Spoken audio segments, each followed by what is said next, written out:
Good evening, friends. Get ready for 4 terrifying horror stories.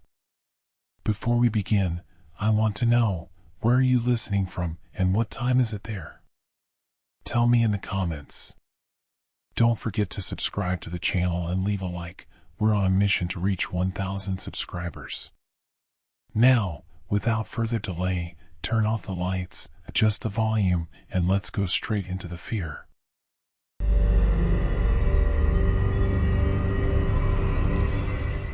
I found the apartment on Craigslist 3 days before my nursing shift started at Bartlett Regional Hospital.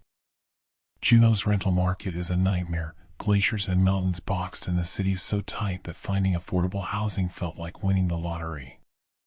When Marcus, the landlord, showed me the 1-bedroom on 5th Street for $800 a month, I should have known something was wrong.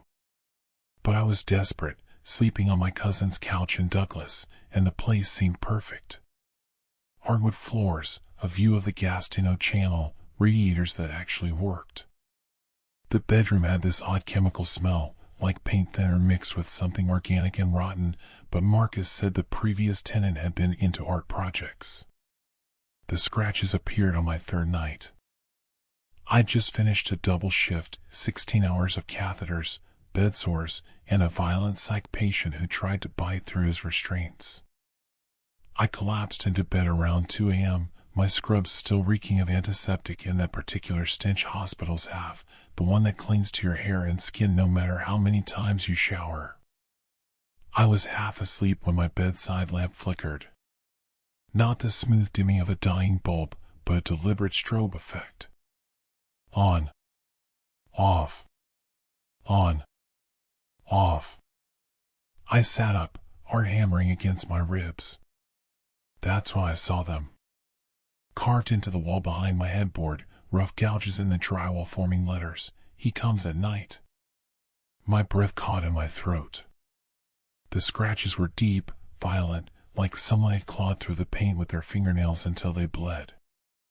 I touched the grooves, they were rough, definitely fresh, small particles of drywall dust still clinging to the edges. But I'd been home all evening. I'd eaten leftover pizza on the couch, watched 2 episodes of some mindless reality show, brushed my teeth, and gone straight to bed. Paranoia crept up my spine like ice water. I checked the apartment, every window locked, the deadbolt secure, the chain in place. Nothing disturbed. No signs of forced entry. I stood in my tiny kitchen, fluorescent light buzzing overhead, trying to rationalize.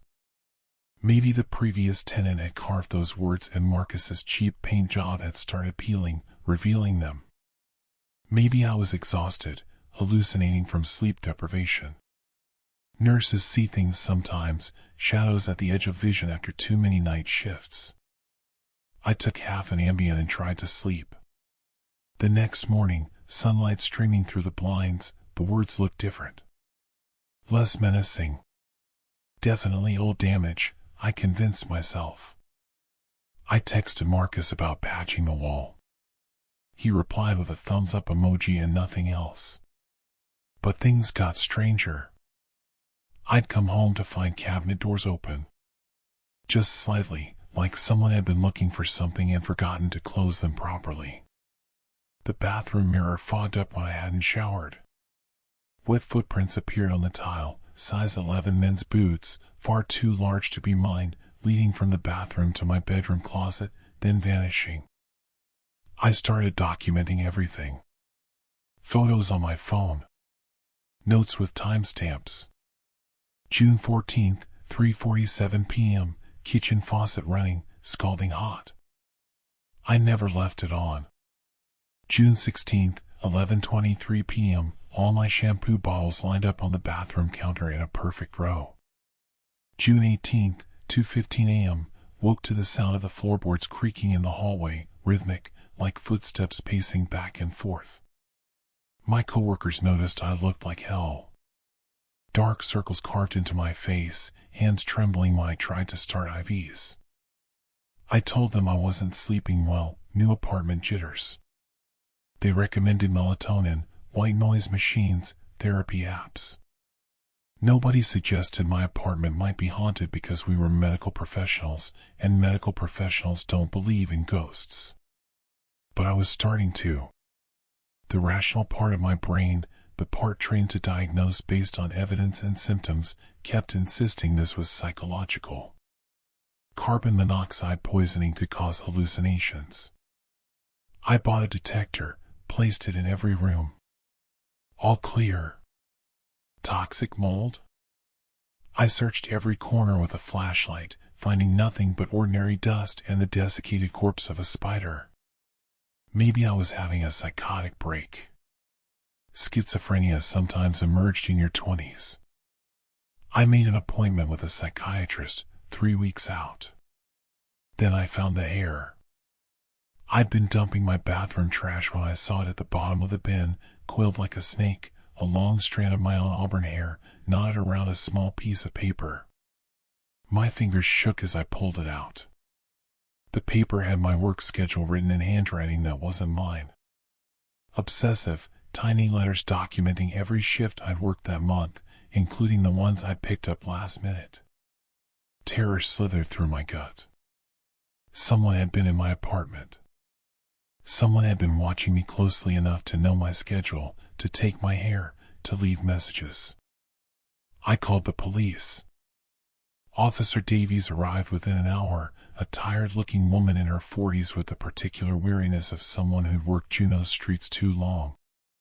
She took notes, photographed the wall, the hair, my documentation. She was professional but skeptical. "No signs of forced entry," she said, checking my windows again. "You said the landlord has keys?" "Marcus, yeah. But he wouldn't. We'll talk to him. Meanwhile, change your locks. Get a security camera." I installed 3 cameras that night. One pointed at the front door, one in the living room, one in the bedroom hallway. I felt safer watching the feeds on my phone, seeing the empty rooms, proof that I was alone. Except I wasn't.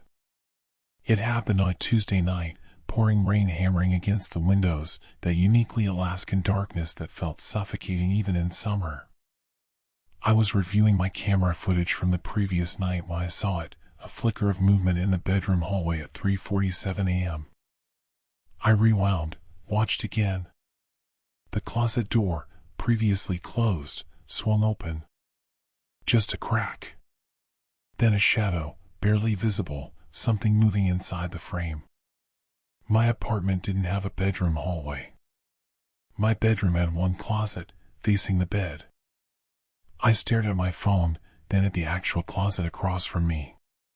Slowly, I approached it, heart slamming against my ribs so hard I could hear blood rushing in my ears.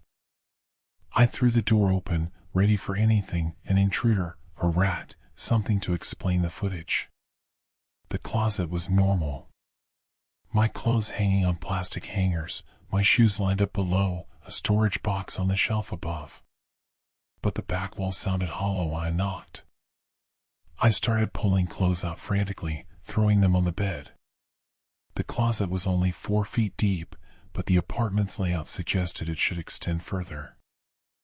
I pressed against the back panel, cheap wood, not drywall like the other walls. I pushed harder. Something clicked. The panel swung inward. Behind my closet was a crawl space, maybe 3 feet high and impossibly dark. The smell hit me immediately, unwashed human body, stale breath, rotting food, and something else, something coppery and organic. My nurse's brain identified it instantly, the smell of infected wounds. I should have run. Should have called 911 immediately. But horror has a way of paralyzing you, rooting you in place even as every instinct screams to flee. I grabbed my phone, turned on the flashlight, and shone it into the darkness. The crawl space extended the length of the apartment, running behind every wall. And it was lived in. A sleeping bag crusted with stains. Empty food containers, my food containers, ones I'd assumed I'd thrown away. A camping lantern. Notebooks stacked in neat piles. And photographs. Hundreds of photographs covering every surface like wallpaper. Photographs of me. Me sleeping, mouth slightly open, hair spread across my pillow. Me in the shower, water streaming down my back. Me sitting on the toilet, completely unaware. Me cooking, eating, crying during a phone call with my mother about my student loans. Me changing clothes, unhooking my bra, standing naked in my bedroom. Every intimate moment documented with obsessive precision. The notebooks contained schedules. Times I left for work, times I returned, what I ate, when I showered, how long I spent in each room. Pages and pages of my life reduced to data points, analyzed with disturbing detail. One entry read, subject sleeps on right side, curl position. Takes approximately 8 minutes to enter REM sleep. Light sleeper, responds to sounds above 40 decibels. The wall facing my bedroom had holes drilled through it. Dozens of them, each one meticulously placed to provide sight lines into every corner of my room. Some had small cameras wedged inside. Others were just empty spaces where eyes could watch. I was going to vomit. I was going to scream. I was going to. A sound behind me. A wet, labored breathing. I spun around, phone light cutting through the darkness, and saw him. Marcus wasn't just my landlord. He was curled in the far corner of the crawl space, naked except for stained underwear, his body pale and bloated like something that had never seen sunlight. Greasy hair hung past his shoulders. His fingernails were long, cracked, crusted with what I realized was drywall dust and dry blood. His eyes reflected my phone light like an animal's, and he was smiling.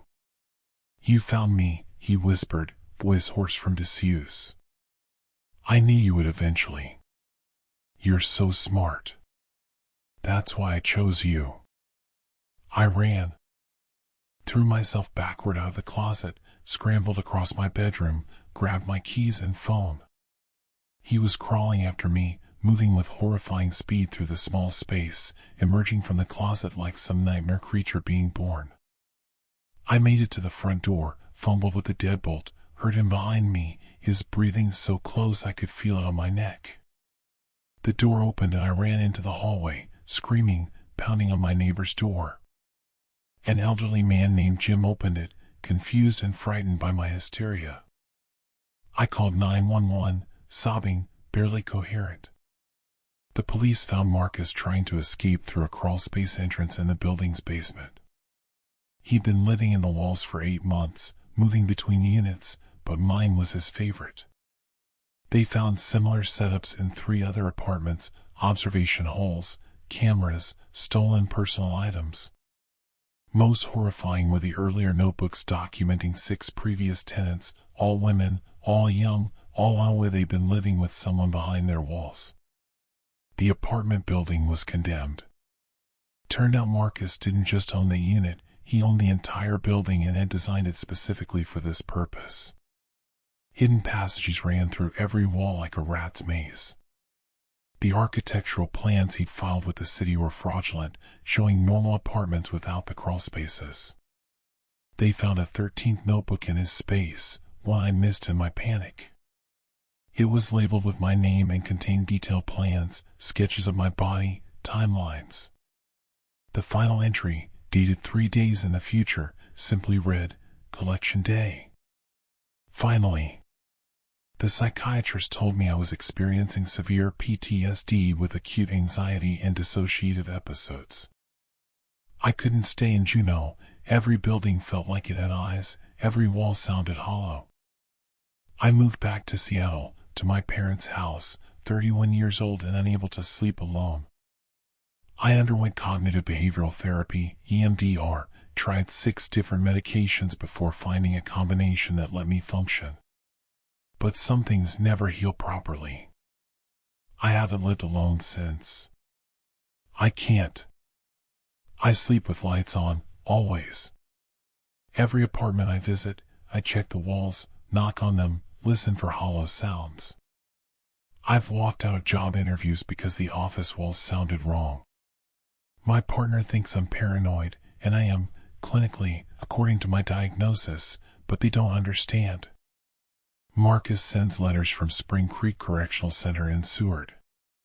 The prison censors most of them, but fragments get through. I still have the photos. You were going to be perfect. I think about you every night at 3:47. I never open them anymore, but I can't bring myself to throw them away unopened because I need to know if he's written something about where he hid the rest of his collection, about the other women he studied before me, about whether he had accomplices. The not knowing is sometimes worse than knowing. Last month, my therapist asked if I'd ever feel safe again. I lied and said yes, I'm making progress. But the truth is I still check behind every mirror, inside every air vent, behind every picture frame. I still wake up at 3:47 a.m., exactly when he used to watch me sleep, and lie paralyzed, listening for breathing that isn't my own. The worst part isn't what happened. It's knowing how close I came to being whatever he planned for collection day. And it's knowing that for 8 months, every private moment, every shower, every breakdown, every time I touched myself or cried or existed as a human being, he was there, inches away, breathing the same air, watching through the walls. I thought I was losing my mind. I wish I had been. Insanity would have been kinder than the truth.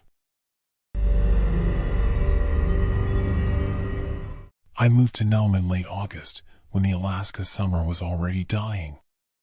The apartment was cheap, suspiciously cheap, but I was running from debt in Seattle and couldn't afford to ask questions. Studio 2B in the Bering Vista complex, a squat gray building that looked like it had been assembled from shipping containers and regret. The landlady, Mrs. Kowalski, handed me the keys with hands that shook slightly, though I attributed it to age. She was maybe 70, with that weathered Alaska face that could have belonged to someone 50 or 90. Quiet building, she said, her smile not quite reaching her eyes. Everyone keeps to themselves. You like that? She was right about the quiet. Unnaturally right. The first week, I convinced myself it was just good insulation. My neighbors on either side, 2A and 2C, were supposedly occupied. I'd seen names on the mailboxes, K. Richardson to my left, the Muellers to my right. But I never heard them. Not footsteps.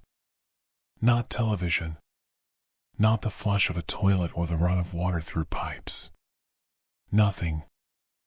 I work remotely for an insurance company, processing claims in my pajamas, so I'm home a lot.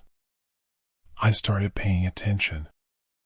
I'd press my ear against the wall during what should have been dinner time, breakfast time, any time. The silence was so complete it felt dense, like a physical presence pushing back against my hearing. Do the walls have some kind of special soundproofing? I asked Mrs. Kowalski when she came to fix my garbage disposal in early September. She laughed, but it sounded rehearsed. No, honey. Just regular drywall. Your neighbors are just respectful. Quiet people. Good people.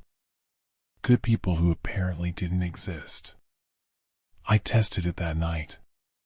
Put on music, loud, obnoxious pop music that I hate but that should have penetrated the walls. Nothing. No complaints, no responding noise, no thumping on the walls telling me to shut up. I tried again at midnight. Then at 3 in the morning. The silence from 2A and 2C remained absolute. That's when the dread started creeping in, that cold feeling in your stomach that tells you something is fundamentally wrong with your reality. I knocked on 2A the next day. No answer. The doormat was pristine, undisturbed by foot traffic. No smell of cooking or living coming from under the door. I tried 2C. Same thing. But their names were on the mailboxes. Their utility meters were running, I checked. Someone was paying for electricity in those units. Maybe they work nights, I told myself, voice echoing in the empty hallway. Maybe they're just never home, I am. But I was home all the time. September bled into October. The darkness came earlier each day, that specifically Alaskan darkness that feels hungry. I started documenting my neighbor's non-existence like a person losing her mind might. I know how this sounds. I made spreadsheets. I set alarms to check at random hours. I stationed myself in the parking lot to see if anyone came or went from those apartments. Nothing. No one. Ever. The building had 6 units total. Ground floor, 1A, 1B, 1C. Second floor, 2A, left neighbor, 2B, me, 2C, right neighbor. I never saw anyone from the ground floor either, but at least those units felt empty. The lights never turned on. But 2A and 2C had lights on timers. I could see the glow under their doors on a schedule. Someone, or something, was maintaining the illusion of occupancy. That's when I bought the camera. A cheap security camera from the hardware store on Front Street, the kind you can monitor from your phone. I installed it in my peephole, pointing down the hallway. If my neighbors existed, I'd catch them. If they didn't, I'd have proof I wasn't losing my mind. The first night of footage showed nothing unusual. Empty hallway. Fluorescent lights buzzing. My own door opening twice as I left for groceries and returned. The second night changed everything. At 3:47 a.m., my phone buzzed with a motion alert. I grabbed it from my nightstand, heart already racing for reasons I couldn't name. The timestamp read 3:47 and 3 seconds a.m. I tapped the notification. The footage showed my door, slightly ajar. I felt my blood turn to ice water. I had locked it. I knew I had locked it. I'm obsessive about it, checking twice, sometimes 3 times before bed. But there it was on camera, my door hanging open about 6 inches. Then 2A's door opened. Slowly. No light from inside, just darkness and that opening door. A figure stood in the doorway. The camera quality wasn't good enough to make out details, but it was human-shaped. Tall. Motionless. I couldn't breathe. I was watching this in real time, this was happening right now, and I was frozen in my bed 20 feet away from my front door. 2C's door opened. Another figure. Same height. Same absolute stillness. They stood there, facing the hallway, facing my open door, for exactly 3 minutes. I timed it. 180 seconds of paralyzing horror as these things that pretended to be my neighbors stood in their doorways in the middle of the night. Then, simultaneously, they stepped back. The doors closed in perfect unison. My door, somehow, also closed. I didn't sleep. I couldn't. I sat with my back against the wall, kitchen knife in my shaking hand, waiting for dawn. When gray light finally leaked through my window around 10 a.m., I checked the hallway. Empty. Normal. The carpet showed no footprints. The doors were all closed. I watched the footage 17 times that day. Sent it to my sister in Portland. Tell me this is real, I wrote. Tell me you see it too. Holy shit, she texted back. Get out of there. That's not normal. That's horror movie shit. But where would I go? I'd spent everything I had on the move, on deposit and first month's rent. And what would I tell people? My neighbors open their doors and stand there at night? They'd say I was paranoid. Schizophrenic. They'd medicate me. Maybe I was crazy. Maybe this was a psychotic break, my mind creating patterns where none existed, manufacturing terror from loneliness and isolation. The Alaska darkness does things to people. I'd read about it, seasonal affective disorder, cabin fever, the psychological toll of winter's eternal night. I stopped checking the footage. Tried to pretend it hadn't happened. But it happened again. And again. Every night at 3:47 a.m. exactly, my door would open. Their doors would open. The figures would stand and watch. After 3 minutes, the doors would close. I reinforced my lock. Deadbolt. Chain. Door stopper wedged underneath. The door still opened. That's when I started to understand, really understand, that something was desperately wrong.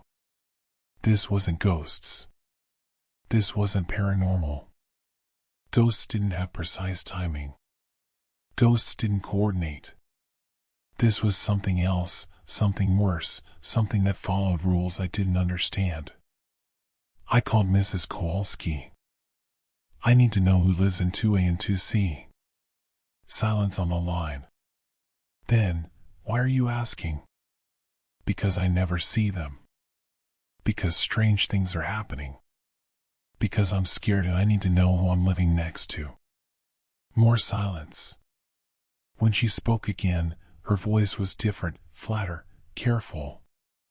Those units are occupied. Tenants pay on time. That's all you need to know. That's not an answer. She hung up. I went to the Nome Police Department the next day. Showed them the footage. The officer, a tired-looking man named Sergeant Paulson, watched it twice.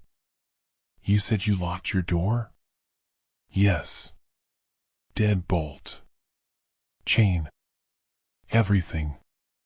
And it opened by itself. I know how it sounds. Ma'am, I'm not saying I don't believe you, but what exactly do you want us to do? Arrest your neighbors for standing in their own doorways? He was right, of course. What crime had been committed? What could they investigate? But he did agree to do a wellness check. I waited in my apartment while Paulson and another officer knocked on 2A and 2C. I heard it through my walls, the first sounds I'd ever heard from those units. The knocking echoed. No answer. They knocked again. Announced themselves. Nothing. Mrs. Kowalski has the master keys, I heard Paulson say. She arrived 20 minutes later. I watched through my peephole as she unlocked 2A. They went inside. I heard their footsteps, actually heard them, proof that sound could travel through these walls. Heard muffled conversation. After 5 minutes, they emerged. Paulson's face was strange. Confused. Almost pale. They opened 2C. Same thing. Footsteps, murmured voices, then emergence looking troubled. Paulson knocked on my door. When I opened it, he looked at me like I was a problem he didn't want to solve. The apartments are empty, he said. Empty? Completely furnished. Beds made. Food in the refrigerators. But no one's there. No clothes in the closets. No personal items.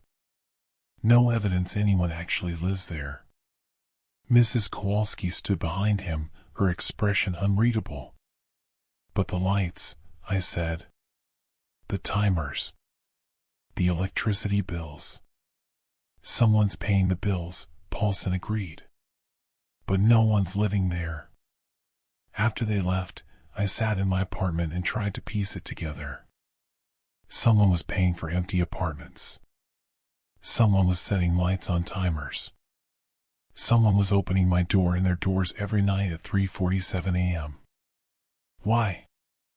I found the answer by accident, searching property records at the Nome Public Library. The Bering Vista complex was owned by Northern Lights Property Holdings LLC. That LLC was registered to an address in Anchorage. That address belonged to a law office that had been involved in a major scandal in the late 1990s. They've represented a group later identified as a money laundering operation for drug trafficking between Russia and Alaska. The building wasn't housing. It was a front. The empty apartments maintained the illusion of occupancy. The utility bills created paper trails. The nighttime ritual, the opening doors, the watching figures, that was a signal. A code. 3 minutes at 3:47 a.m. Maybe it meant the coast was clear. Maybe it was confirmation of something I couldn't understand. And I was the fool they placed in the middle of it. Real tenant. Real lease. Legitimacy. I was the camouflage for whatever they were really doing. I packed that night.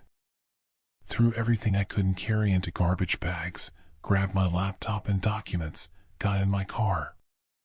It was 2 a.m. I'd be gone before 3:47. As I loaded my car in the parking lot, I noticed something I'd somehow never seen before, a van parked in the back corner, windows tinted black, no plates. Just sitting there. I drove to Anchorage. Didn't stop except for gas. Called my sister, told her I was coming to Portland, would explain later. But here's the thing that still wakes me up at night, drenched in sweat, checking every lock twice. I called the Nome PD a week later to report what I'd found. Sergeant Paulson answered. Bering Vista, he said. Ma'am, there's no apartment complex by that name in Nome. Never has been. I pulled up the address on my phone. Showed my sister. The address was real. But when we drove past it on my way out of Alaska, the building was abandoned. Windows boarded. Condemned notice on the door dated 2019. I'd lived there for 2 months. Paid rent. Had mail delivered. Existed there. My sister says it was a psychotic break. Trauma-induced delusion. I'm on medication now. 3 different kinds. I see a psychiatrist twice a week. She's very kind when I talk about the figures in the doorways, the impossible building, the conspiracy that may or may not have existed. But sometimes, at 3:47 a.m. exactly, I wake up. And in that moment between sleep and waking, I hear it, the sound of my door opening, hinges creaking. The sensation of being watched by something tall and silent. I live in Portland now. Ground floor apartment, windows facing the street, 3 locks on the door. I never check my security camera footage anymore. Some truths are worse than madness. At least madness can be medicated. The silence, though. The silence still waits. I took the graveyard shift at the Frontier Stop gas station because I needed the money and couldn't afford to be picky. 11 p.m. to 7 a.m. for nights a week, alone in a fluorescent box on the Parks Highway between Wasilla and Palmer. The pay was $13.50 an hour plus night differential, enough to keep my lights on and my student loans from completely destroying me. My manager, Dale, was a pot-bellied man in his 60s who seemed relieved someone was willing to work nights. Not many people last, he said during my training, his eyes not quite meeting mine. Gets lonely out here. Dark. Some folks can't handle it. I thought he meant boredom. I was wrong. November in Alaska means the sun rises around 9:30 and sets by 4. My shift existed entirely in darkness, the kind of deep, suffocating dark that swallows everything beyond the station's lights. The pumps cast harsh pools of fluorescence onto the ice-crusted pavement. Beyond that, nothing but black trees and blacker sky. The first 2 weeks were uneventful. Truckers stopping for coffee and jerky. Occasionally someone from Palmer heading home late. The rhythm was almost meditative. Skin items, take payment, watch them disappear into the darkness. I'd study between customers, working on my online accounting degree, trying to build a future that didn't involve freezing my ass off at a gas station. He first appeared on my 15th night, November 19th. I remember because it was my mother's birthday and I called her during my break, promising to visit Anchorage for Thanksgiving. 2:30 a.m. Dead silent except for the hum of refrigerators and the occasional groan of the building settling in the cold. Temperature outside was -18. Then headlights swept across the pumps, a dark blue pickup, maybe 15 years old, nothing remarkable. He parked at pump 3. Sat there with the engine running. I could see his silhouette through the windshield, male, wearing a black hoodie, head down like he was looking at his phone. Normal. Completely normal. Except he didn't get out. 5 minutes passed. Protocol said I should check if customers needed help, so I picked up the station phone and dialed pump 3's intercom. It rang directly to a speaker by the pump. No answer. He didn't move. 10 minutes. 15. My skin started to prickle with that instinctive unease that prey animals must feel. Something was off, even if I couldn't articulate why. Maybe he was sick. Maybe he'd fallen asleep. Maybe. 20 minutes. I called again. This time I saw him move slightly, his head tilting as if listening, but he didn't pick up the intercom receiver. I was alone. The nearest other building was a closed hardware store half a mile up the highway. No other cars on the road. It was 3 a.m. on a Tuesday in November, after all. I had pepper spray under the counter, a panic button that connected to State Troopers Dispatch in Palmer, and my phone. At 30 minutes, I hit the panic button. While I waited for the troopers, he just sat there. Engine running. Exhaust smoking in the freezing air. Absolutely motionless now. I couldn't see his face, just the dark shape of him behind the wheel.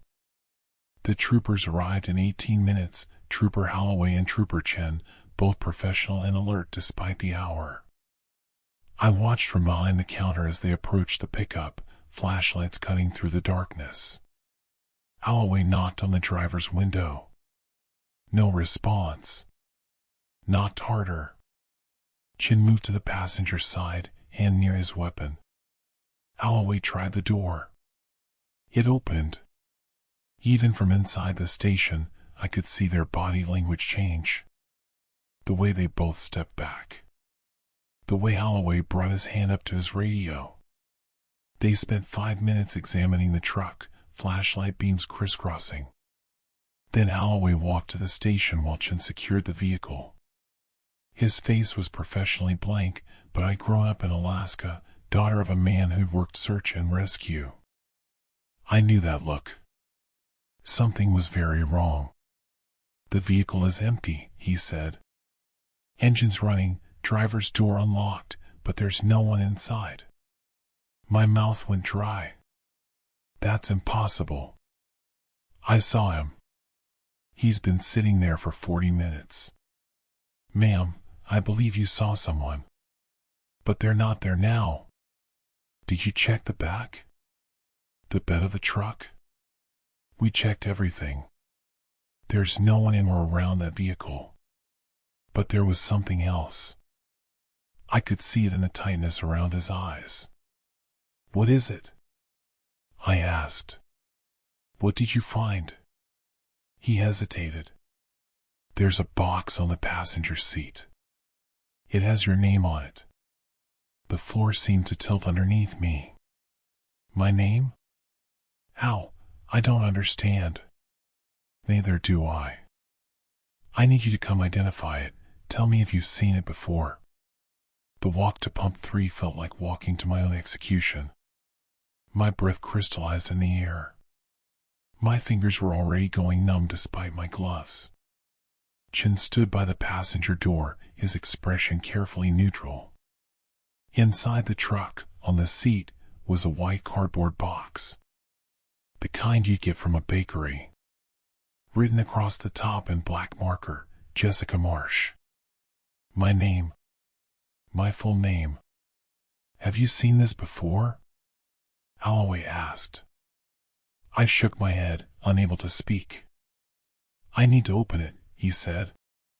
For safety purposes. Step back, please. He photographed it from multiple angles first, documenting everything. Then, using a pen, he lifted the lid. Inside were photographs. Dozens of them. Alloway's flashlight beam revealed the top one clearly. Me, walking to my car after my shift 3 nights ago. The angle was from across the parking lot, partially hidden by the dumpster. He flipped to the next photo. Me inside the station, ringing up a customer. Taken through the window. Another. Me leaving my apartment in Wasilla. I recognized my building, my door, my coat. Another. Me at the Wasilla Fred Meyer, shopping. How had I not noticed someone photographing me? There were more. So many more. Me at the laundromat. Me getting gas. Me walking into my community college campus in Anchorage for my single in-person class. Dozens of photographs spanning weeks, maybe months, documenting my life without my knowledge or consent. My knees buckled. Chin caught my arm. We need to call this in, Alloway said quietly. This is something else. They made me sit in the trooper vehicle while they processed the scene. Ran the truck's plates. Called in additional units. I sat there shaking, not from cold, but from the horrible violation of understanding that someone had been watching me. Studying me. Following me through my pathetic little life, documenting everything, building up to what? The truck was registered to a Michael Peterson, reported stolen 3 days ago from Anchorage. Peterson was found in his garage that same day, dead from carbon monoxide poisoning. Probable suicide. But someone had stolen his truck and driven it here. To my gas station. During my shift. With a box of photographs of me with my name on it. They kept the station closed for the rest of the night, processed it as a crime scene. I gave my statement at the Palmer State Trooper post as dawn broke gray and weak over the mountains. Detective Sarah Vance took over the case, a sharp-eyed woman in her 40s who looked like she hadn't slept in days. Has anyone been bothering you? She asked. Ex-boyfriend, angry customer, anyone paying unusual attention? No. I mean, I get the occasional creepy customer, but nothing serious. Nothing like this. The photos go back at least 2 months based on your clothing and the lack of snow in earlier ones, she said. This person has been stalking you for a long time. Very methodically. The security footage from the gas station showed the truck arriving at 2:33 a.m. It showed the driver's door opening at 3:07. It showed nothing. No one got out. The angle should have caught anyone exiting the vehicle, but the footage just showed the door opening and then, 30 seconds later, closing again. Camera malfunction, the text said, but he looked uncertain. Or the person knew exactly where the blind spots were. But there were no blind spots at that angle. I'd studied those cameras during my training. Dale was paranoid about drive-offs. He had every pump covered. They found footprints in the frost behind the truck. Boot prints, size 11 men's, leading away from the vehicle toward the tree line behind the station. The prints walked, not ran, across the parking lot and disappeared into the woods. Police dogs tracked the scent 2 miles into the forest before losing it at a frozen creek. Whoever it was had simply vanished. Dale gave me 2 weeks paid leave and hired a security guard for the night shift. I stayed with my mother in Anchorage, sleeping on her couch, jumping at every sound. Detective Vance called every few days with updates that weren't really updates. No leads. No suspects. No explanation. The photographs are our best evidence, she told me. We're analyzing them for reflections, backgrounds, anything that might identify the photographer. Some were taken with a telephoto lens. Others up close. He got within 10 feet of you multiple times. That thought made me physically ill. I started seeing things. Or thought I was seeing things. A dark blue pickup in traffic. My heart would stop until I saw it wasn't the same one. A man in a black hoodie at the grocery store. I'd follow him until I could see his face, confirm he was a stranger who looked nothing like the silhouette I'd memorized. My therapist said it was hypervigilance, normal after trauma. She prescribed Ativan and sleeping pills. Neither worked. I went back to work after 3 weeks because I needed money and because I couldn't hide forever. Dale had installed additional cameras, motion sensor lights in the parking lot, and a direct line to the trooper post. The security guard, Marcus, was a former Anchorage cop who carried a Glock and didn't make small talk. My first night back was December 10th, cold enough that the air hurt to breathe. Marcus did perimeter checks every 30 minutes, his flashlight beam sweeping the darkness. At 2:30 a.m., a car pulled up to pump 3. My entire body went rigid. But it was a red sedan, a woman driving, completely normal. She pumped gas, paid, left. I felt stupid for panicking. At 2:45, my phone buzzed with a text from an unknown number. "I'm sorry I scared you. I was just watching. I'm always watching." My hand shook so badly I almost dropped the phone. I ran to get Marcus. He called it in immediately. Troopers traced the number to a burner phone purchase with cash at a Walmart in Fairbanks 2 weeks ago. Security footage from the purchase showed a person in bulky winter clothing and a ski mask. Impossible to identify. The text continued.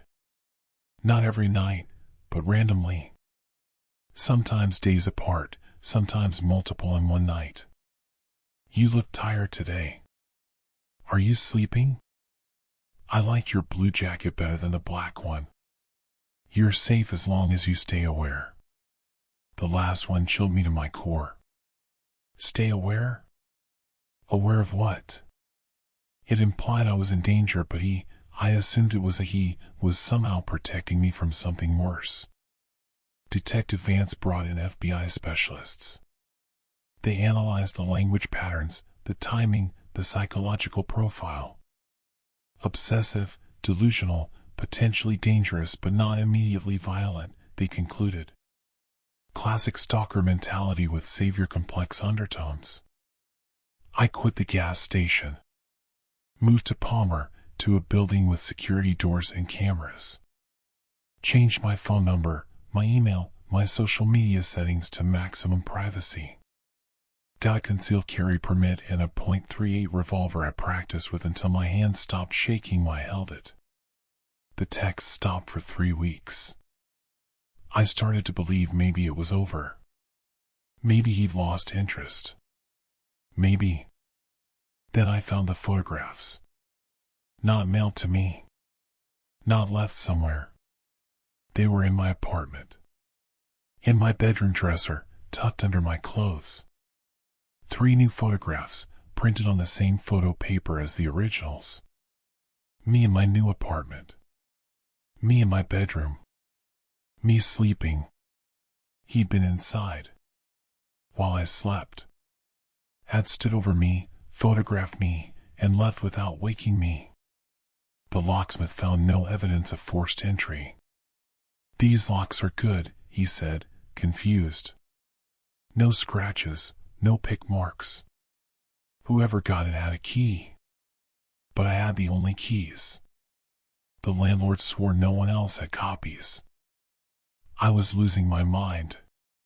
Had to be. Because the alternative was that someone could walk through locked doors, could be invisible to cameras, could exist in the spaces between what was possible and what made sense. The police found him 2 weeks later. Not through investigation, through accident. A hunter near Hatcher Pass found a campsite deep in the woods. Inside the tent, a laptop, camping equipment, and hundreds more photographs. Of me. Of 4 other women.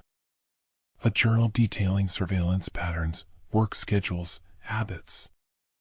And a body. Dead for at least 10 days. Frozen solid. Gunshot wound to the head, self-inflicted. The gun was still in his hand. His name was Aaron Kelsch, 34, lived in Wasilla. No criminal record. Worked as a freelance photographer. Neighbors described him as quiet, kept to himself. His apartment yielded more evidence, a room dedicated to his projects, all 5 women displayed on the walls like we were art exhibits. The timeline made no sense. He'd been dead for 10 days. But I've received texts 6 days ago. The photographs in my dresser were dated 4 days ago, verified by metadata. Someone else, Detective Vance said, but she sounded uncertain. Maybe he had a partner. Or someone found his phone. But the journal was his, written in his hand, describing surveillance techniques, photographing me sleeping, everything. There was no partner mentioned. He'd worked alone, obsessively, for months. The FBI closed the case. Primary suspect deceased. No further threat. But the texts didn't stop. They come less frequently now. Once a month, maybe. Always from different burner phones. Always simple. I'm still watching. You're doing better. I'm proud of you. Don't trust Detective Vance. I don't sleep without medication. I check every lock compulsively. I've moved 4 times in 18 months. Each time, within weeks, I find evidence someone's been inside. Small things moved. A photograph, just one, tucked somewhere, I'll find it. My therapist says it's trauma manifesting as paranoid delusion. That I'm creating the continued threat because my brain can't process that it's over. That Aaron Kelsch is dead and can't hurt me anymore. But she can't explain the photographs.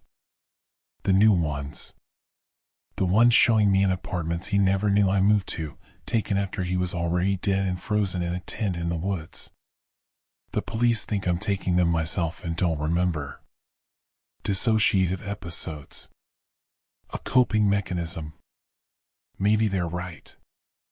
Maybe I am insane, manufacturing a haunting to explain the violation of what was done to me. But tonight, at 2:30 a.m., always 2:30 a.m., my phone buzzed. Unknown number. I know you think I'm dead. I need you to know something. I wasn't taking those pictures. Someone was making me. Forcing me. They're still out there. They're watching both of us now. I tried to stop them. That's why I'm dead. You need to run. They're in your apartment. I'm sitting in my locked car in a 24-hour grocery store parking lot in Wasilla, writing this. It's 4 a.m.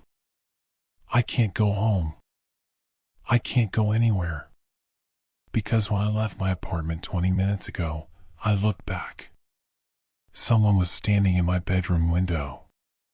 Just standing there. Watching me leave. The apartment is on the 3rd floor. There's no balcony. I've been driving the Delta Highway for 15 years, hauling fuel and supplies from Fairbanks to Deadhorse and back. 666 kilometers of the most isolated road in North America, and yes, I'm aware of the irony of that number. Most people think the danger is the road itself, the ice, the caribou that appear out of nowhere, the trucks that jackknife in whiteout conditions. They're wrong. The road is just a road. It's what finds you on it that you need to worry about. January is the worst month. 24-hour darkness broken only by headlights and the occasional green shimmer of aurora. Temperatures that drop to 40 below, where your breath freezes midair and exposed skin dies in minutes. I'd made the run 100 times in January. I knew every curve, every pull-off, every mile marker. The highway was my office, my second home. I was comfortable with the isolation. Until the night I picked her up.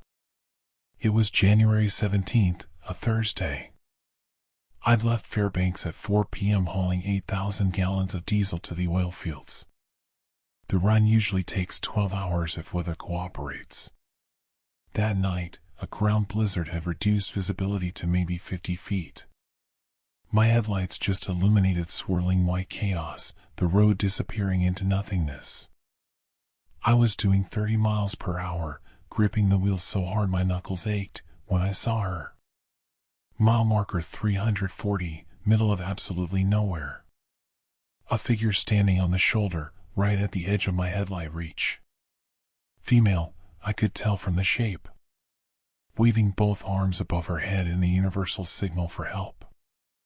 I hit the brakes, carefully. You don't slam brakes on ice, and the rig shuddered to a stop. In Alaska, you don't leave people on the side of the road in winter. It's an unwritten rule. Minus 38 degrees according to my thermometer. She'd be dead in an hour, maybe less. I grabbed my emergency flashlight and opened the door. The cold hit me like a physical blow, stealing my breath. "Hey!" I shouted over the wind. "You need help?" She moved toward the passenger side of the cab. I couldn't see her face clearly. She wore a heavy parka with the hood up, a scarf wrapped around her lower face. She climbed into the passenger seat with difficulty, movement stiff and slow. "Jesus, how long were you out there?" I asked, slamming my door and cranking the heat higher. "Where's your vehicle?" She didn't answer immediately. Just sat there, shivering.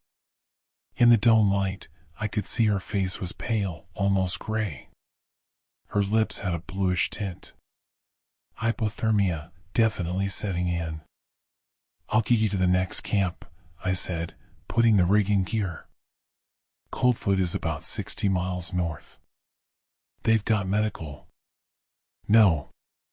Her voice was hoarse, barely above a whisper. "Keep driving. Don't stop. Ma'am, you need medical attention. Keep driving." Her hand shot out and gripped my forearm. Even through my jacket, I could feel how cold her fingers were. Cold enough to hurt. "Please. Just keep driving north. Don't stop." There was something in her voice, raw terror, that made me obey. I'd seen plenty of stranded travelers over the years. Grateful, embarrassed, sometimes angry at their own stupidity. But never this kind of fear. "What happened?" I asked, eyes back on the road. The blizzard was getting worse. "Where's your car?" "Back there." She pointed vaguely behind us. "Went off the road. Miles back. We should call it in." "No." Firmer this time. "No calls. No stops. Just drive." I glanced at her. She was staring straight ahead through the windshield, body rigid. Something was very wrong here. Domestic situation, maybe? Running from an abusive partner? "Okay," I said slowly. "Okay, we'll just drive. But I need to know your name. For my log." "Sarah." A pause. "Sarah Chen." We drove in silence for 10 minutes. 15. I tried to focus on the road, but my attention kept drifting to her. She hadn't relaxed at all. If anything, she seemed to be getting more tense, her breathing faster. "You warming up?" I asked. "Keep watching the road," she said. "Behind us. Watch behind us." I checked my mirrors. Nothing but swirling snow and darkness. There's nobody back there. Road's empty. Not yet. Her voice had dropped even lower. But they're coming. They've been following me for 3 days. A chill ran down my spine that had nothing to do with the temperature. 3 days? Who's following you? I don't know. Her hands were shaking. I don't know what they are. What they are. Not who. What? Ma'am, are you feeling okay? Sometimes hypothermia can cause confusion.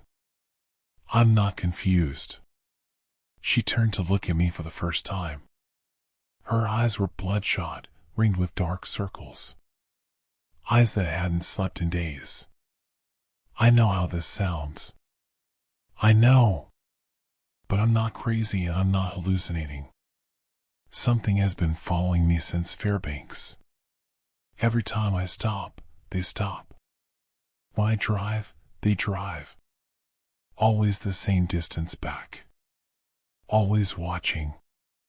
I didn't know what to say to that. My CB radio crackled with static. We passed mile marker 360. Then 380. The blizzard started to clear slightly. I could see maybe 100 yards behind us now. That's when I saw the headlights. 2 points of light, keeping pace exactly with us. Not gaining, not falling back. Just maintaining the same distance. Another truck, I said, relieved.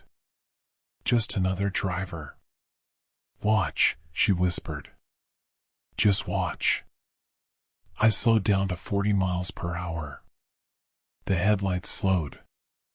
I sped up to 50. The headlights matched. I tapped my brakes, flashing my taillights. The trucker signaled for "You're too close, back off." The headlights didn't change position. They've been doing that for 3 days, Sarah said. Exactly matching my speed. Never getting closer. Never falling back. I tried the CB radio. This is northbound hauler at mile 385. Anybody behind me want to identify yourself? Static. Unknown vehicle following at mile 385. Please respond. Nothing. A prickle of unease crept up my neck. Could be their radio's broken. I told myself that too. Sarah's voice was flat, exhausted. I told myself a lot of things. Radio malfunction. Coincidence. Someone playing games. But then I stopped. I had to pee, couldn't hold it anymore.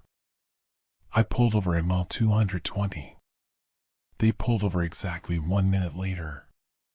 Far enough back that I couldn't see the vehicle, just the headlights. I sat there for 20 minutes. They sat there for 20 minutes. The second I started driving again, they started driving. Did you see the vehicle? Make, model? No. The lights are too far back. Too bright. All I can see are the headlights. She wrapped her arms around herself. I drove all the way to Coldfoot. They followed me the whole way. I pulled into the truck stop, thinking I'd be safe with people around. They stopped just outside the lot. Just sat there on the road. Watching. Why didn't you call the cops? She laughed, a sound like breaking glass. I did. State trooper came out, went to investigate the vehicle. He was gone for 10 minutes. When he came back, he said there was nobody there. No vehicle. No tire tracks. Nothing. He looked at me like I was insane. Her breathing was getting faster, more panicked.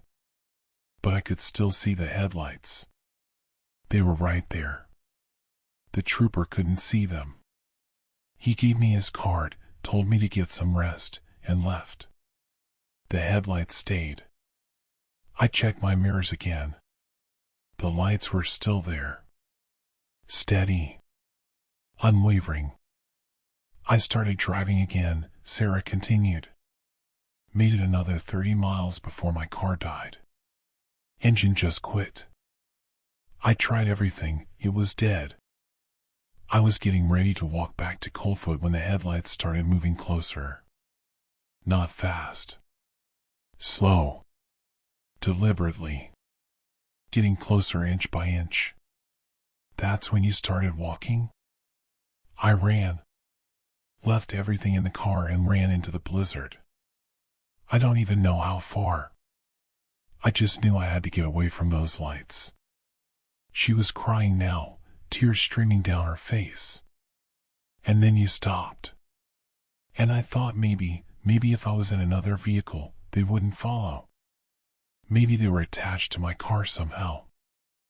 I looked in the mirror. The headlights were still there. Fuck, I whispered. We drove for another hour. Mile 400. Mile 420.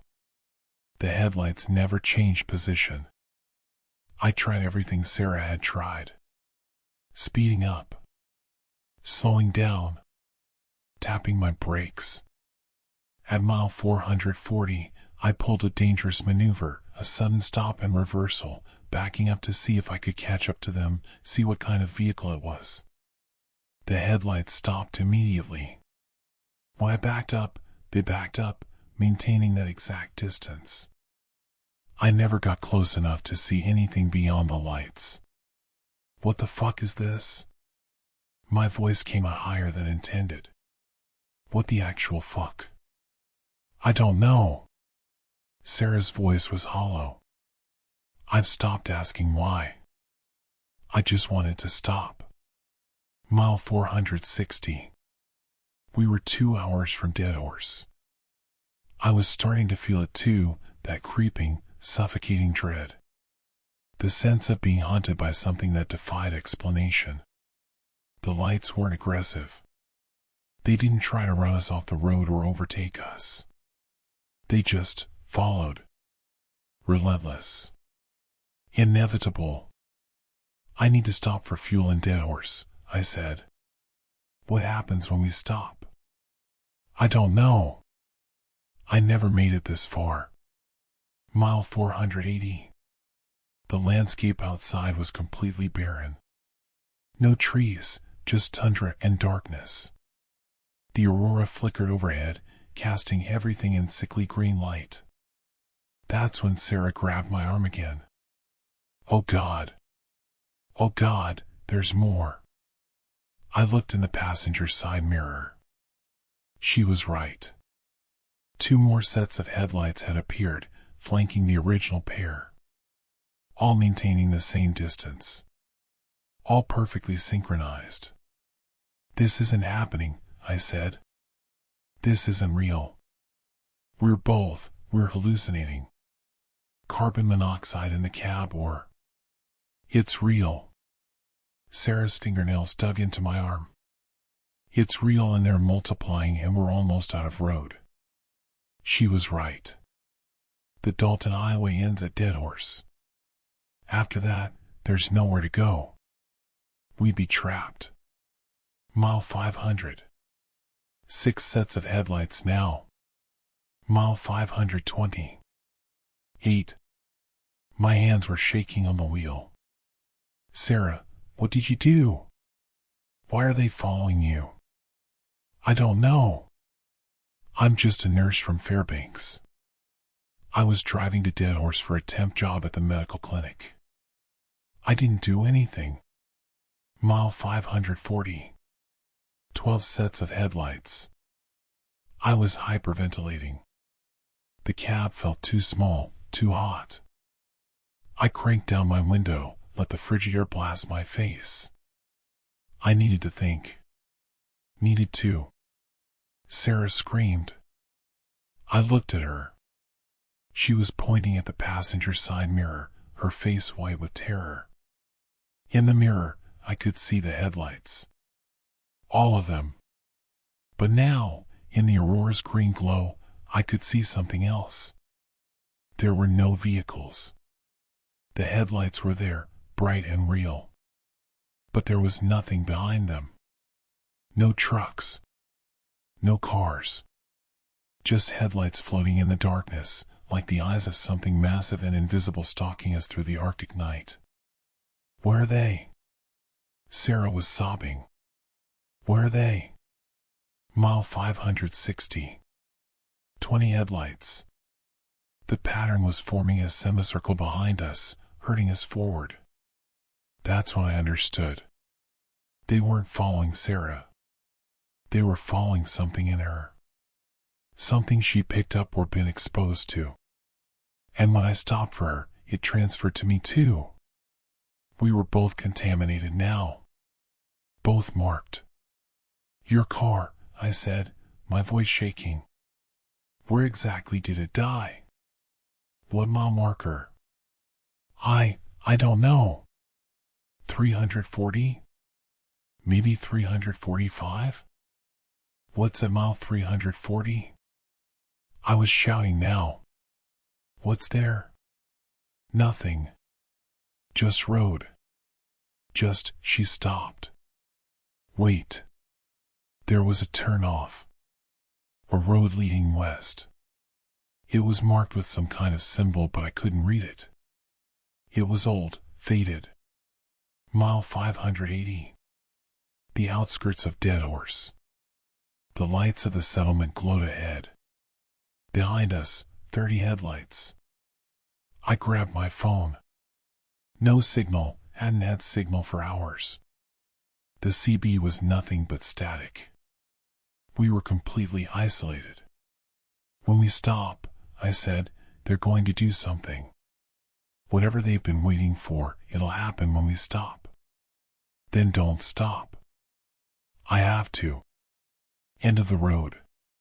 Sarah looked at me with those exhausted, terrified eyes. I'm sorry.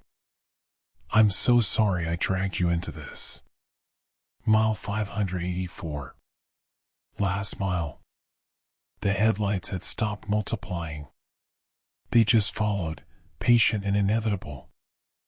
I pulled into Dead Horse at 6 a.m., 3 hours behind schedule. The sky was still black, wouldn't see sunlight for another 4 hours.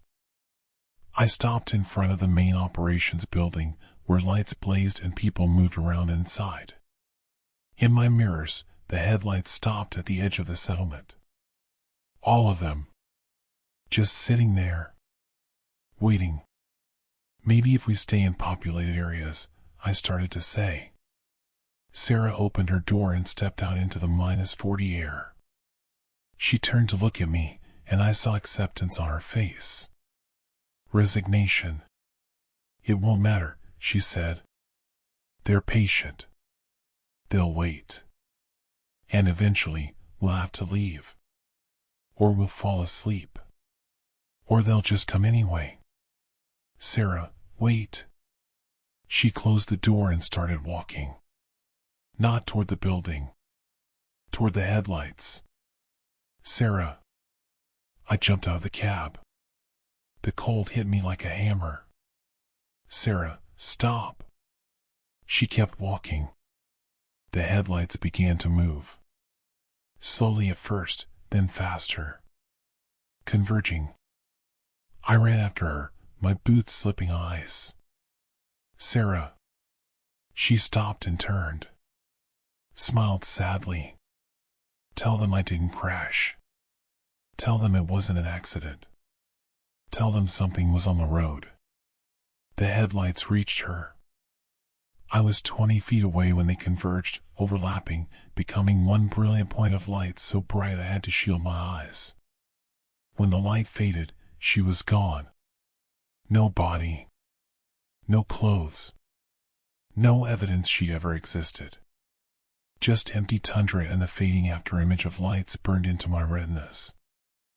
I stood there until workers from the building came out, asking if I was okay. Why was I screaming? Did I need help? I told them I'd seen something on the road. That I'd stopped to check. That I must have been hallucinating from exhaustion. They believed me. Wrote it off as isolation psychosis. Offered me coffee and a bed. I checked my passenger seat later. Empty. But when I reviewed my dashcam footage, she was there. Getting in. Talking. Walking away. The camera captured all of it. Except the headlights.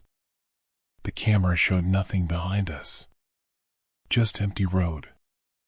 I quit trucking that day. Moved back to Anchorage. Sold my rig. But sometimes, late at night, I see them in my rearview mirror. Headlights with nothing behind them. Keeping their distance. Patient. I researched Mile 340. Found old records. There used to be a research station there in the 1950s. Government project. Classified. It was shut down after an incident in 1957. The records were sealed. I requested them through FOIA. Got a response last week, request denied. Documents destroyed in 1962. But I found one thing. A photograph from 1956. Scientists standing in front of a facility. The sign above the door had a symbol on it. I recognized it immediately. It was the same symbol Sarah said she saw on that turn-off sign. I haven't driven north of Fairbanks since January. Don't plan to. But the headlights are getting closer. Every night, a little closer. Last night, they were in my apartment parking lot. Tonight, I saw them from my bedroom window. They're patient. But they're not waiting anymore. And I'm starting to understand what Sarah knew. You can't run from something that's already inside you.